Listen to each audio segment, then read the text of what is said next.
right. So how do we use we know what a computer-aided machining software package is for.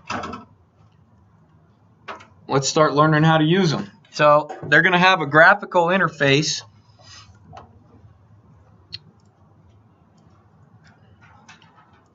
And it's going to generate the machine code. And we're going to learn how to do that. So the first thing you have to do is you have to tell Solidcam a bunch of pretty simple preliminary things. What machine we're using so that it knows what language to translate the G code into. Where your part is in space, where it's clamped down on the machine, those type of things. So in Solidcam, they call that the cam part definition. So that we're going to run through that today, learn how to, and that's video 1 in the tutorials, is how to define all the parameters so that you can start running toolpaths on your parts. I'm going to use this XPanel version 2 top, so I guess some of you get a freebie, but they're all about the same, so you'll see it. So the first thing we need to do, you have to have Solidcam, and so you see these two little tabs. You also see a new menu option up here, Solidcam. And we're going to go to new, and we're going to say milling because we're milling. We're not turning or wire cutting or anything like that. So new milling brings up this menu. Now, this has been a point of contention with us here. We have played with this quite a bit. You have a choice here of external or internal. What this is going to do is it's going to define your cam part, and it's going to write all your toolpaths, and it's either going to do it within your SolidWorks part, all as one file, or it's going to separate it into another file. All right? You would think you'd kind of want it separated into another file so that when you open it, you can either open your SolidWorks file and then choose if you want your Solidcam file by opening that file. But we've run into all kinds of problems with file transfers when you go from one machine to another, one computer to another. You go home, you put things on a flash drive. The internal references don't tend to work out very well. So we are liking the internal part. So one SolidWorks file will have your SolidWorks file and all your toolpaths all wrapped up into one little package. Now you might ask, what does that do if I open it up on a machine that has SolidWorks but not Solidcam? So you will be able to see that there was something done in Solidcam, but you won't be able to modify or do anything with it. So it's still okay. You can open it wherever you want. So we are suggesting that you always select internal. And then you've got to give that a model name, which we're probably just going to stay with the same part.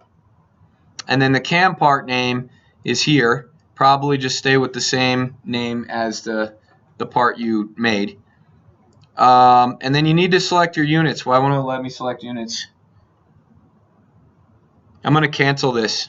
I'm going to go to Solidcam and settings. And I'm going to change to inches. It is in inches. Oops.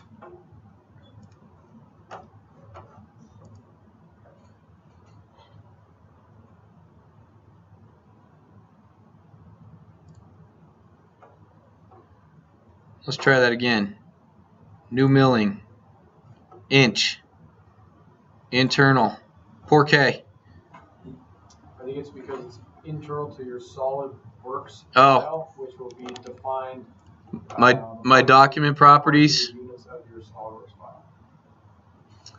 My document properties are goofy, huh? Well then. Thanks, 10-minute Tommy. This is a CubeSat. Oh, down here. Thank you, sir.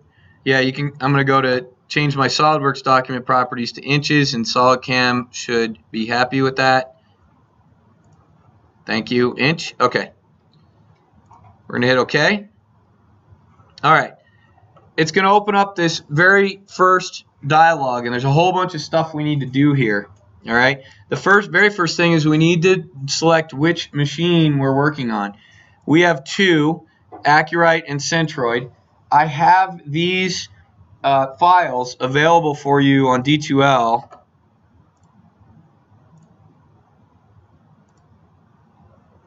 under, where did we put those? Oh, maybe we didn't upload them. We need to upload those. I'll upload those. I'll put them under SolidWorks Solidcam in case you need those. You can drop those into the appropriate directory, which is what? We're gonna have to tell them that. Yes. We'll put a how-to together along with these post-processor files. So you should be able to go through on your particular machine, drag and drop. I believe it's the active Solidcam folder, but I'm not exactly sure where that's saved. On your particular machine, drag and drop these post-processors there, and you can remove all of the other ones that you don't want to use, and you should see these pop up. So you're probably going to have our help with your individual machines, but give it a try first, and then we'll help you out after that. Yeah, so we can, we can search for that direct. You just have to drop it into the correct directory. I believe it's C program files. Wow, man, the Windows search takes so long nowadays. While it's looking.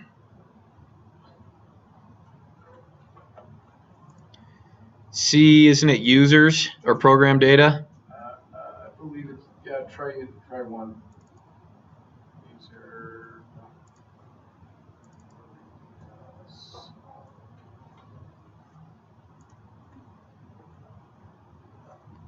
Maybe program files. Oh yeah, you can set, yeah, you're right, you can set it in your Solidcam settings.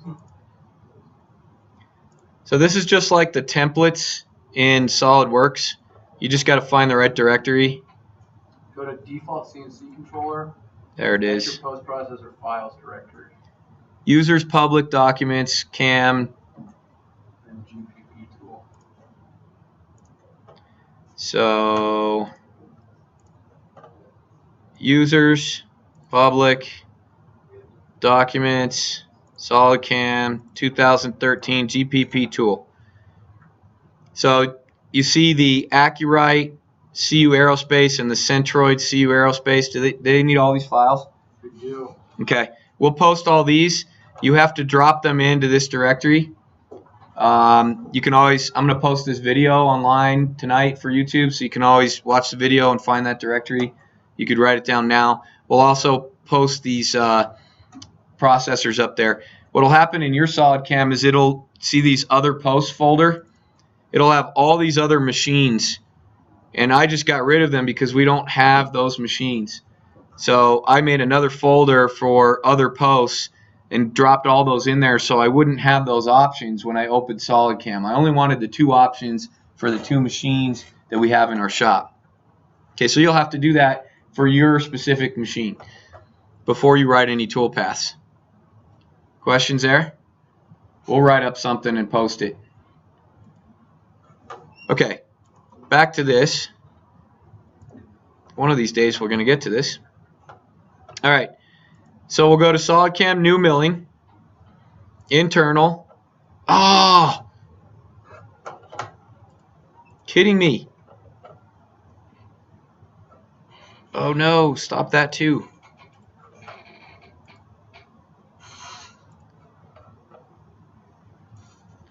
Change it to inches. Solidcam, new milling, internal part. Okay. All right. Then it brings us up. Now I'm going to say that we're on kind of those bigger bed type milling machines, which is our Centroid. Accurite is Wolf Creek, which is in the corner. One of the groups will be on the Accurite. Everybody else will be on the Centroid. Okay.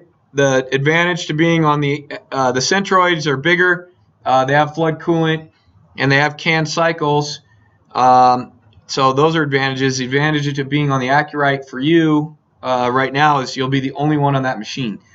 So the Centroids, you'll be battling other people. So either way, don't worry. Both machines are very good machines for what we're doing.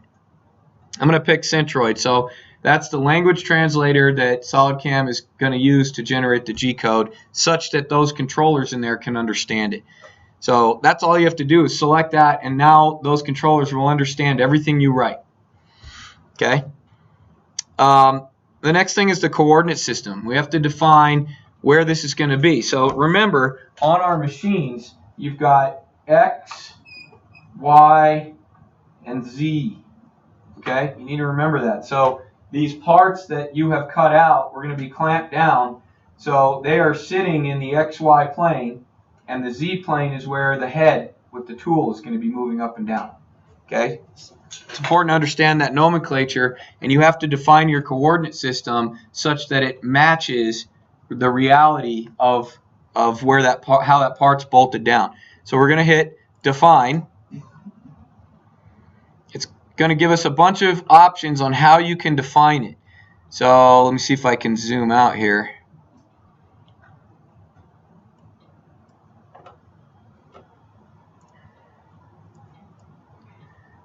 Let's see, there we go.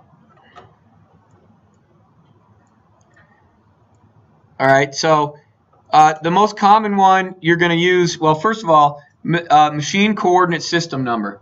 This is really important, especially for us in this class. What's going to happen is there are 8 of view groups. There are 3 machines. The 2 centroid machines are able to accept multiple working coordinate systems. So we can bolt on, let's say, Veil, 4 parts for 4 groups. Each part will have its own coordinate system. So when you go set your X and Y zeros, it'll be only for your part in your work coordinate system. The other people will have a different work coordinate system. You must set that here, or it will try and machine on the other people's parts. Okay? What that translates to in machine code is work coordinate system code.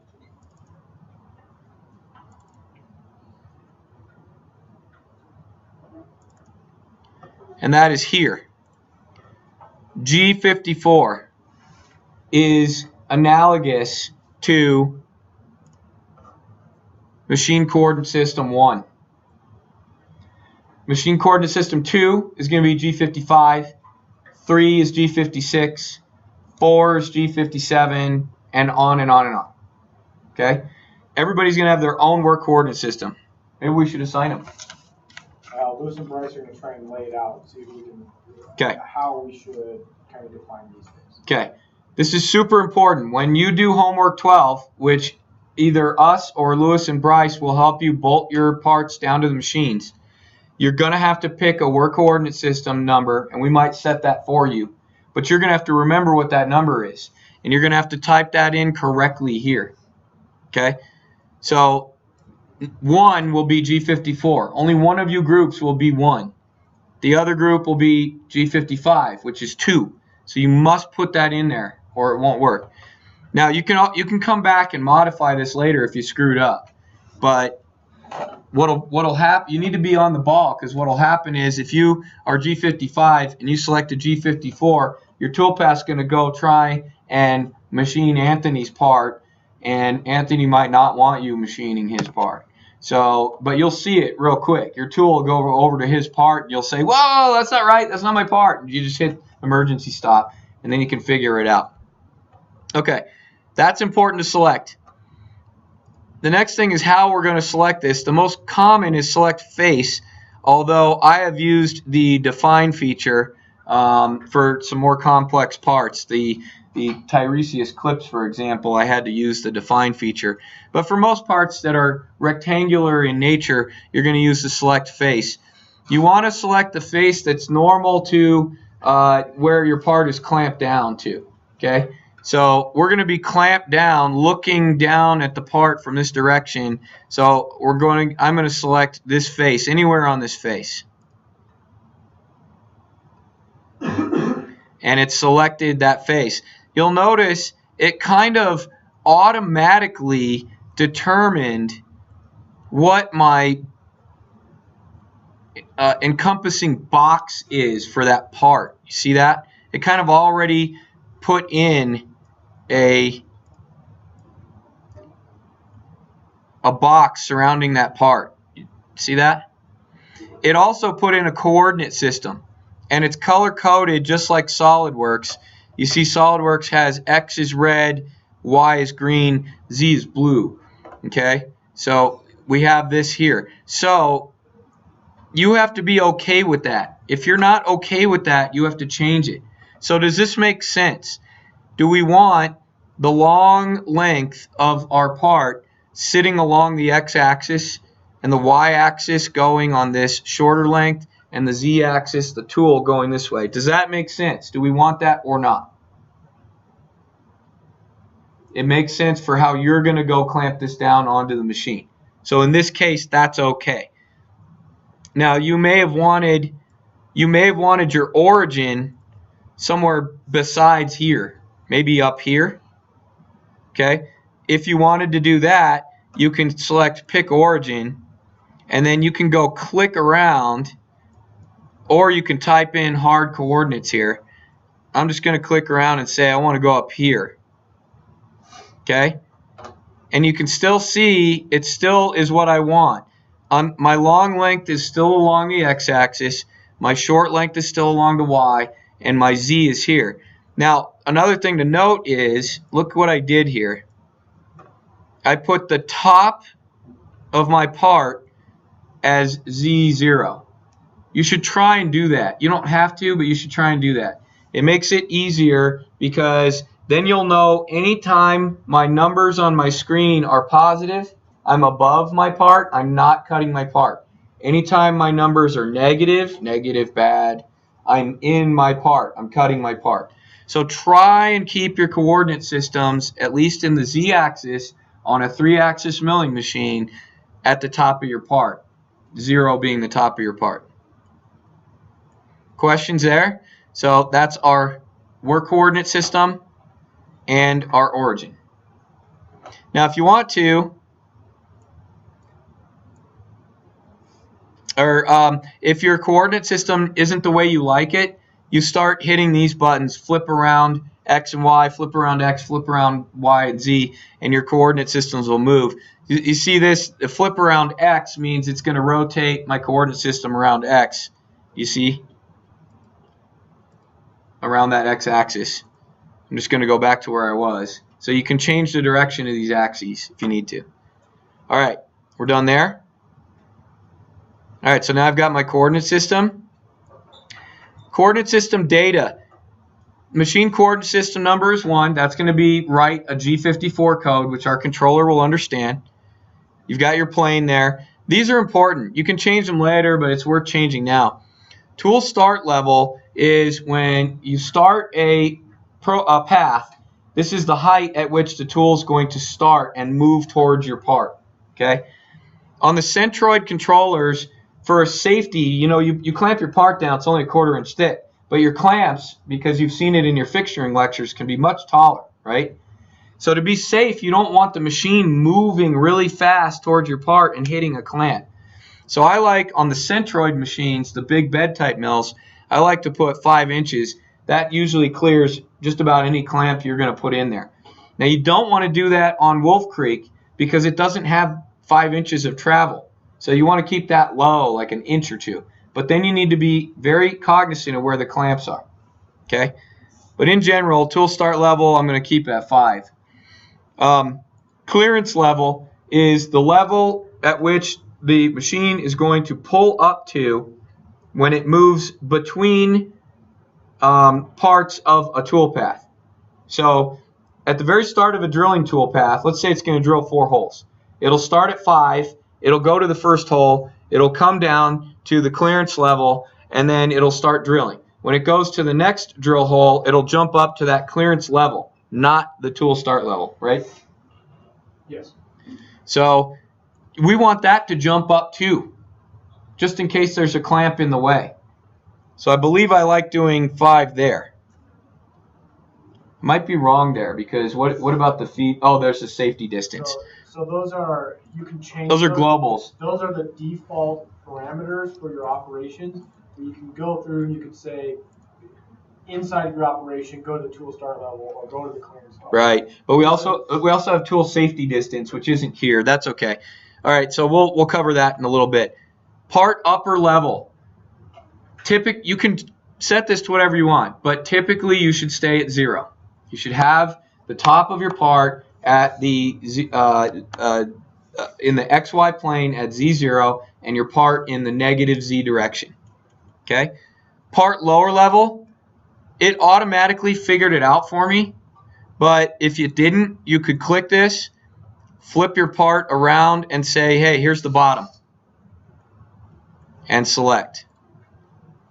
And this is the power of having an integrated CAM package within your CAD package, because you can write toolpaths right on the part. Don't worry about the tool Z level.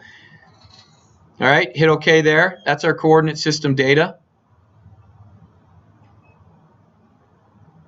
And you're going to see this. It's going to show my position. I'm going to check that.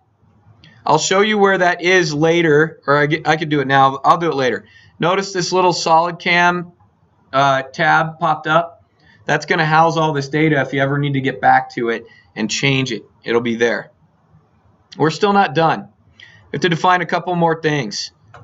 I'll stop doing that. We have to define our stock. Our stock is the piece that you cut on the vertical milling machine. You have to tell Solidcam sort of what that looks like, which means you need to either take some calipers, or usually in this case, since you bandsawed it, calipers are a little too accurate for this, just a tape measure. And you're going to need to tell Solidcam what my stock looks like. Now, Solidcam will guess. All right? See how it just guessed? If it didn't guess,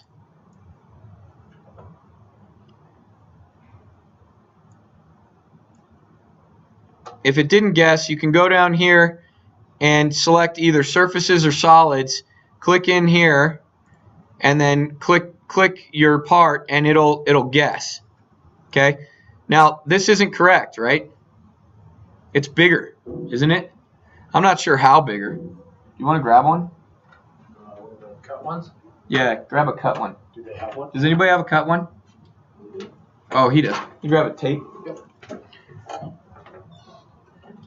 All right, so that's not entirely correct.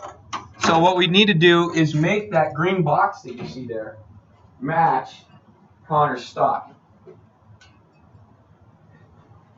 It's not finished yet. It's not turned in yet. All right, so we're going to, Professor Hodgkinson is going to bring a tape measure. We're going to measure this, and it'll be close enough. Tape measure is good enough for this exercise. Thanks, sir.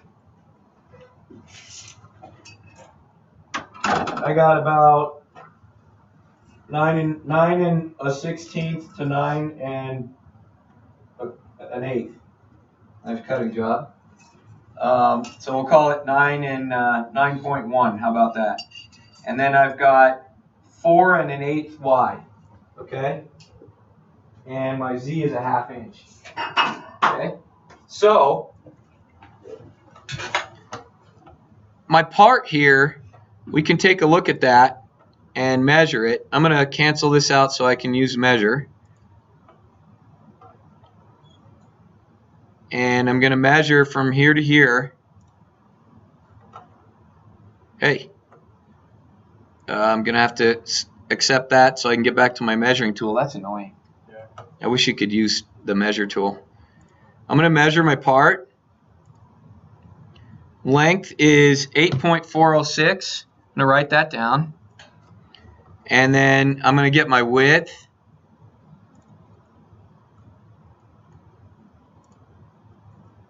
.937. Anybody recognize that? 0.0394. 3.937. It's 10 centimeters. 10 centimeters. And then my largest thickness is 0.335. Okay, so that's what I'm going to finish with. We need to go back. So here's that SolidWorks tab. You're going to see a bunch of other stuff in here. I'm going to go back to the CAM part. Is it this one? cam part definition. I get this menu back. I'm going to go back to my stock.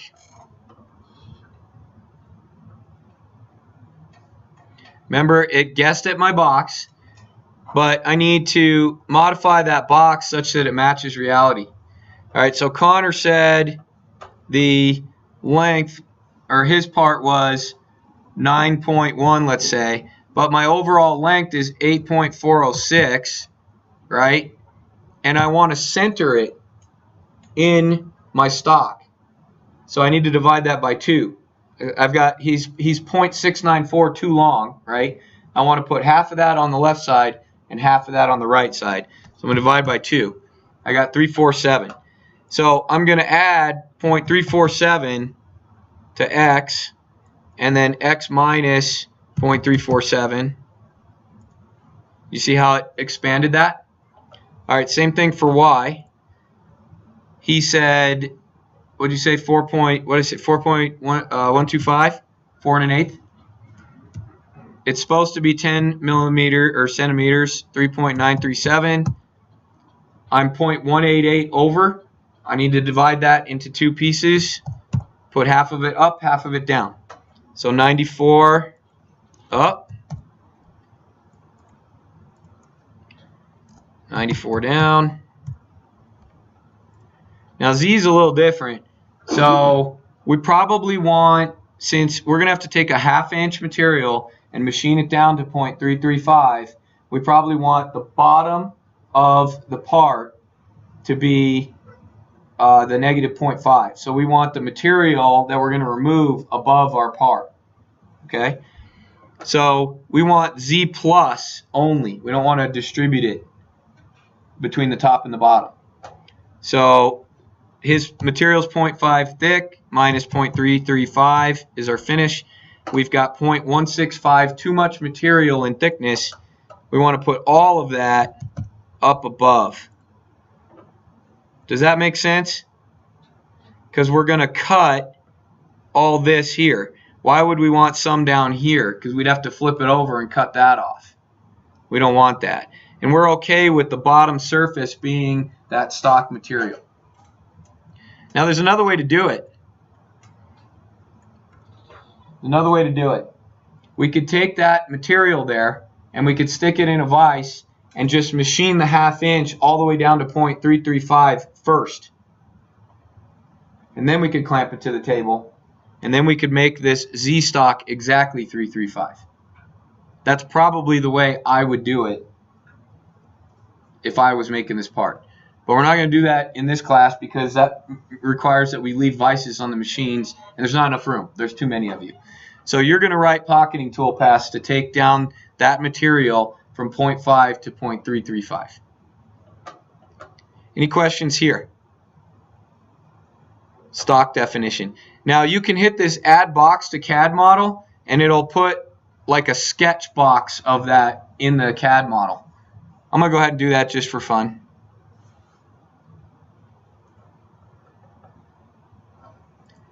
So because I did that, anytime I open this up in SolidWorks, it's going to show this little grayed out stock.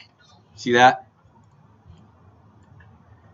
Now, does that make sense why we did all that? You want this finished piece, the finished part, to be within the boundaries, kind of centered within the boundaries of your stock material. Does that make sense? Okay. One more thing you need to set, and that's the target. And in Solidcam, the target is it'll tell Solidcam when you're writing operations, it'll tell Solidcam, hey, this is what I'm wanting to get when I'm done. So Solidcam will be able to guess at what you're wanting to do with your toolpaths. So you have to define your target. You just select your the whole thing. It'll highlight it. Maybe.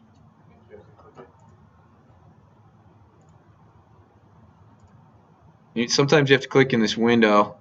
There it goes. It's going to turn purple by default. So you need to see that purple and then accept it. And that's it. We now have our cam part definition. We've got our stock. We've got our part set up on a coordinate system that we like.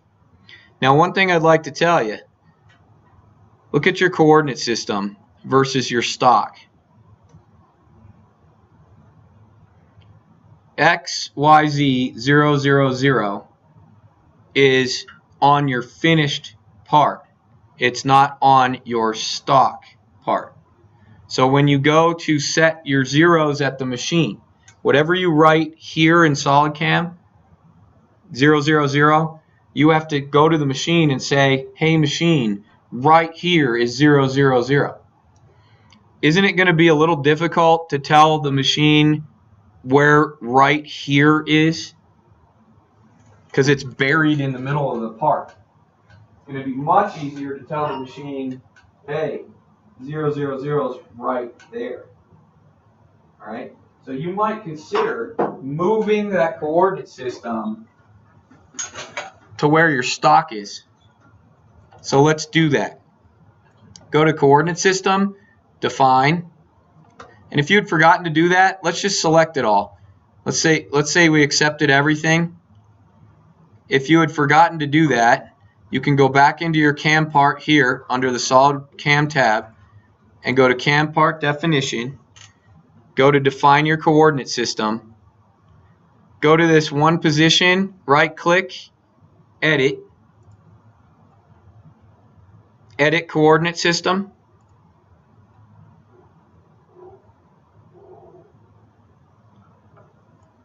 And then we have to say select face again. And then you can select this pick origin. And I'm going to select that point at the stock. And accept it.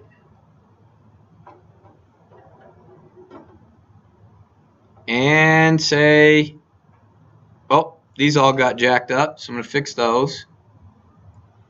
And part upper level, we're probably going to have to put 0.165 because that's where our Z stock starts. And our part lower level will be that negative 0.5. So that's the thickness of that material. Does that make sense? I believe your part upper level has to be negative. Because your coordinates defined on the top of the Correct. Yeah, you're right. So Solidcam got it right. You're right. My zero's up here, so this is now negative 0.165. This is why I would surface it first. Okay. And you see that changes. So what that's going to allow you to do, you have to accept this again also. What that's going to, and accept this.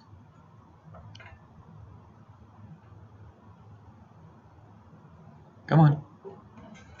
What that's going to allow you to do is when you clamp this into the machine, you could just take a drill bit or something very skinny and just hover it very close right here and just look. You can eyeball and say, hey, that's about X0, that's about Y0, all right? And then we'll set our tools very precisely or accurately for Z0. That make sense? Why can I eyeball and not have to do it more accurately than that? Why can I say this is about 0? Yeah, your part's in here, right? You've got some wiggle room. How much wiggle room? It was like about 1/10 of an inch here, and it was about 3/10 of an inch here. So when you're eyeballing, you have to be better than that 3/10 of an inch, which is almost a centimeter. You can do that, but you need to be careful. You need to look, right? You can see better than a centimeter. So, but you can't be screwing around and playing. You have to look carefully, okay? All right. So there's your CAM part definition. Questions there?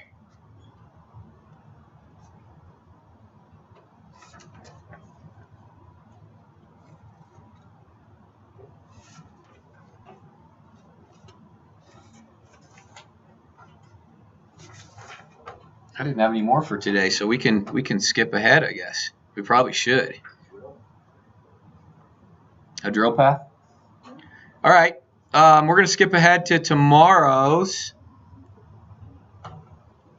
for just a little bit. So now you have your cam part definition, got our stock, got our coordinate system, got our part, and if you look at the Solidcam tab, you've got your cam part definition, we've got our machine, got our coordinate system, our stock, our target, their settings, we've got tools, processes, geometries, fixtures. You can actually define fixtures. We won't be doing that.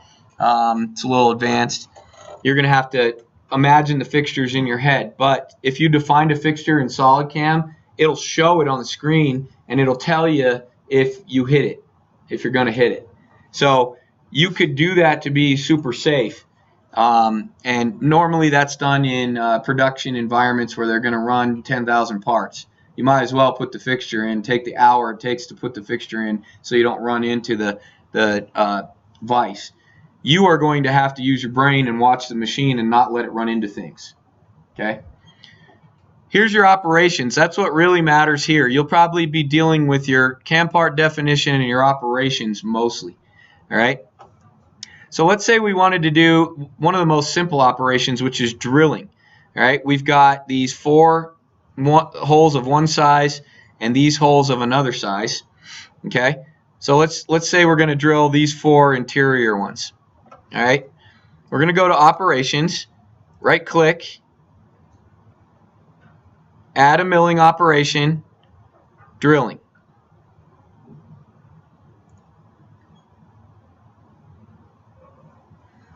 All right. Solidcam's kind of cool. When you bring up operations, it brings up this window, and it's pretty standard across all operations. It's going to give you some stuff in here. It's going to tell you what kind of path am I doing? I'm drilling. This is the name for the operation. You can name it. So if this is for your benefit, so you might say 4 big holes.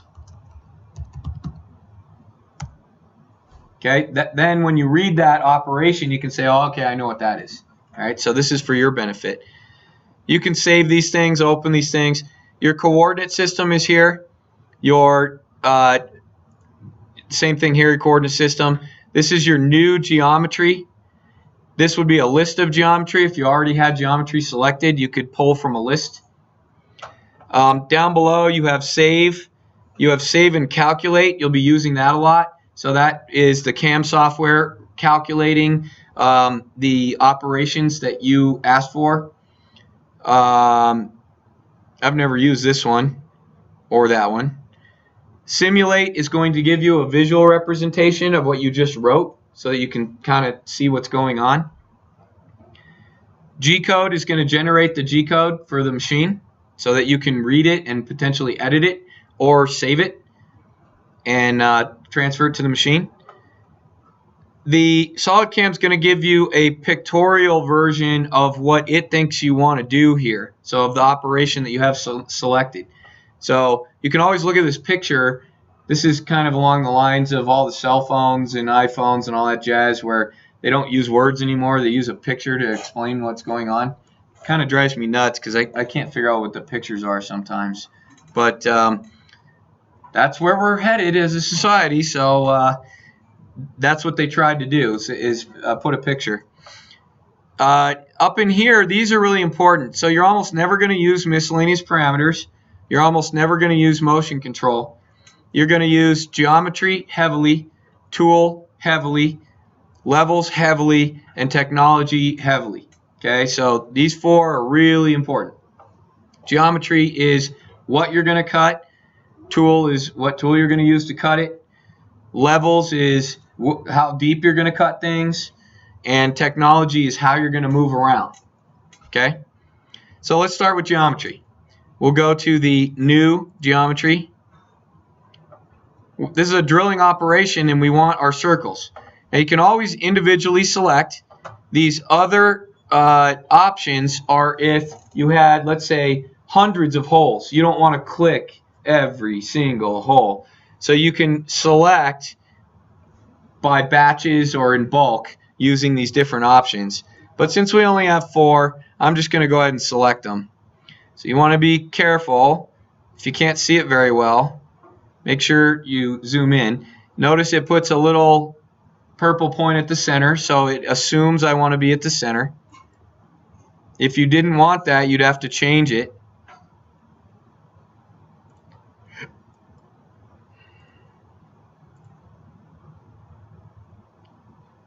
Notice it's putting an inherent direction in for me. You can also change that later in your technology. Or it might be in your geometry. I can't remember. Alright, so I have my 4 holes selected. Okay? That's geometry. So we're going to accept that.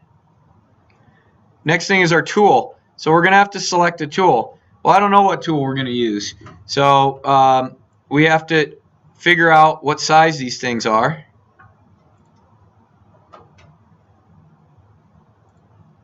Evaluate, measure, and I'm going to select this diameter, 0.156 diameter. So I know I need to do that. Again, the power of having a CAM package integrated into a CAD package. You can just go in and look at it. Before, what we do is look at what would I have looked at to get the dimension of that hole? A drawing. Okay? They're still useful in society. We still have to do drawings. But you can cheat a little bit in Solidcam and SolidWorks. Alright, so we're going to hit select.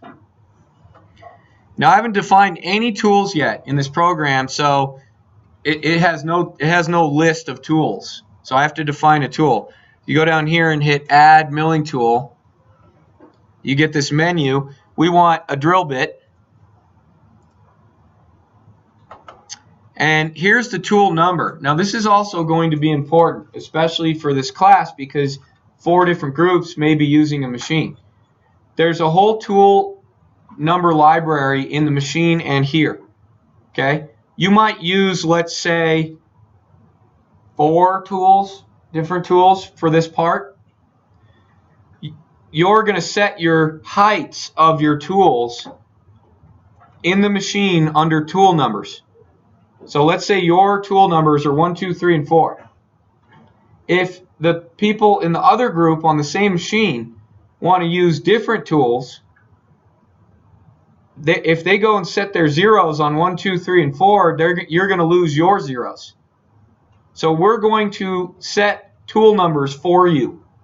Okay? And that's going to be part of what we'll figure out with Lewis and Bryce over the next couple of days.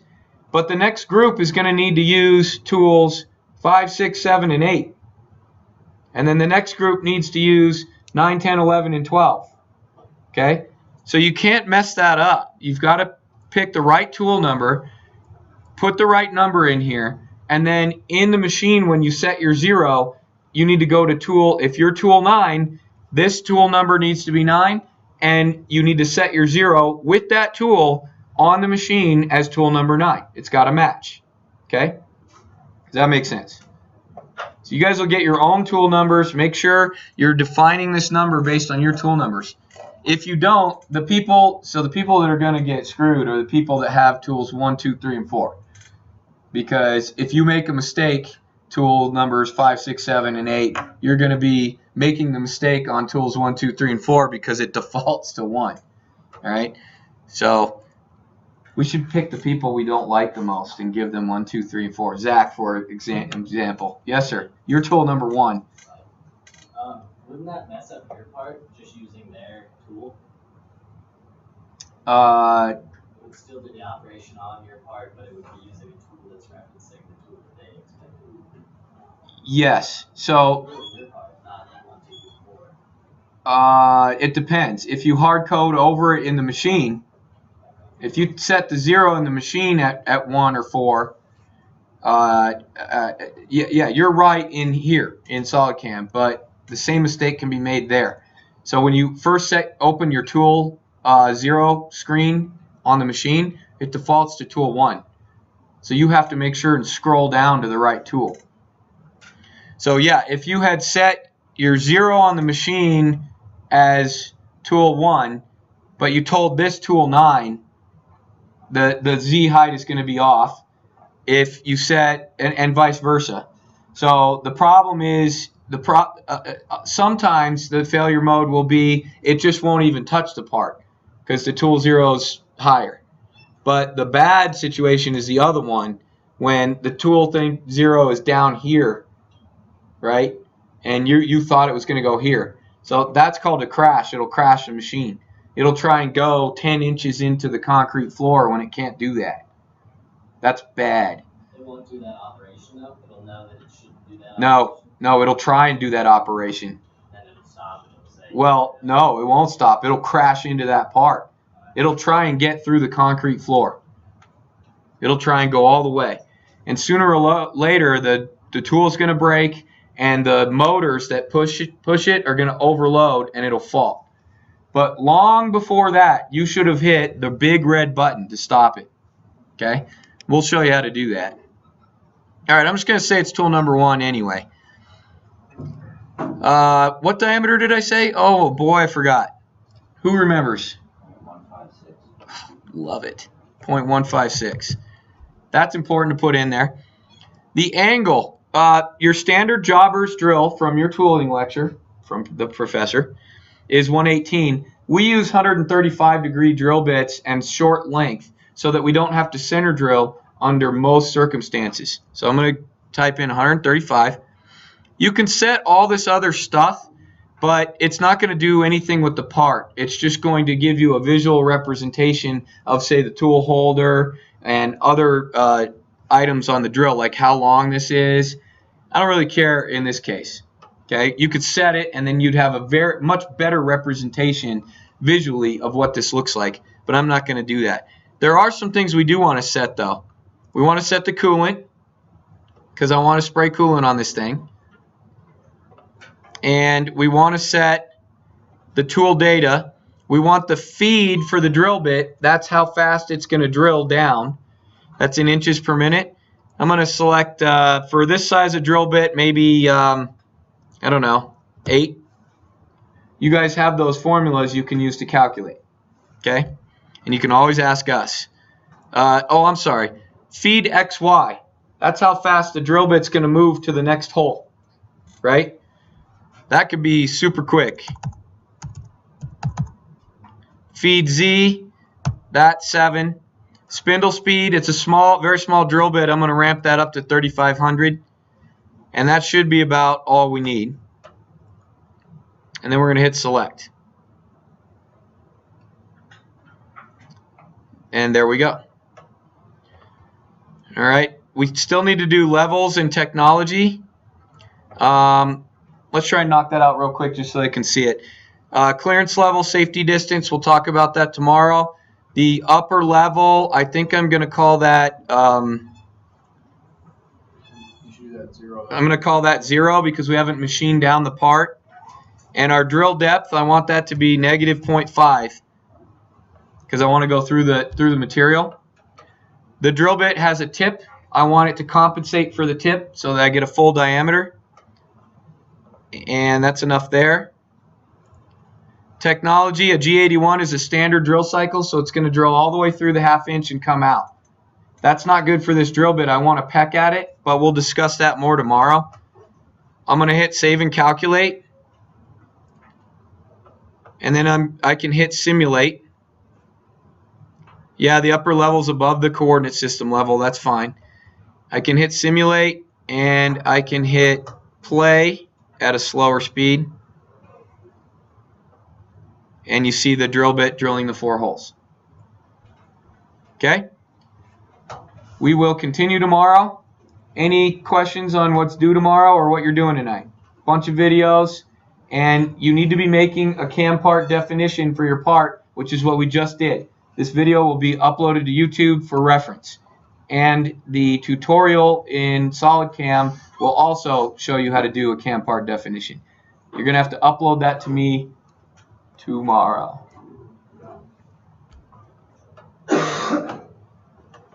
See you later.